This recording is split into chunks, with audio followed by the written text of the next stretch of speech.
রূপ ছেলেটি যৌবনে সবচেয়ে বড় পরিপূর্ণ ধৈর্যের অপরূপা পরীক্ষা দেয় এই সুন্দরী এক মেয়েটির সাথে। মেয়ে জঙ্গলের পাশে থাকা নির্জন এক মেঠো পথ দিয়ে হেঁটে যাচ্ছে। এমন সময় হঠাৎ করে প্রচন্ড বেগে ঝড় শুরু হয়ে গেল। তখন সেই মেয়েটি দেখতে পেল দূরে একটা ঘর দেখা যায়। এই ঝড়ের কবল থেকে বাঁচার জন্য মেয়েটি ওই ঘরের দরজায় কড়া নেড়ে সাহায্য চাইল। একজন টকবগে যুবক ছেলে ঘরের ভেতর থেকে দরজা খুলে সেই সুন্দরী মেয়েটাকে আশ্রয় দিল। এদিকে দিন এটাই পেরিয়ে ধৈর্যের রাত সবচেয়ে হয়ে বড় যাচ্ছে, পরীক্ষা কিন্তু ছিল ঝড় ছেলেটির বৃষ্টি জন্য। থামার কোনো নামগন্ধ নাই। এমন সময় মেয়েটি দেখতে পেল সেই যুবক ছেলেটি তার হাতের আঙ্গুল মোমবাতির আগুনে পুড়াচ্ছে।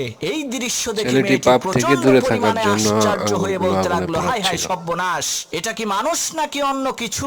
পরের দিন সেই মেয়েটি বাড়িতে যেয়ে তার বাবার কাছে সব ঘটনা খুলে বলল, কাল রাতে তার সাথে কি কি হয়েছিল। তখন সেই মেয়েটির পিতা সেই ছেলেটিকে এসে জিজ্ঞেস করলো, বাবা, গতকাল রাতে মোমবাতির আগুনে তোমার হাতের আঙ্গুল পুড়িয়েছো কেন?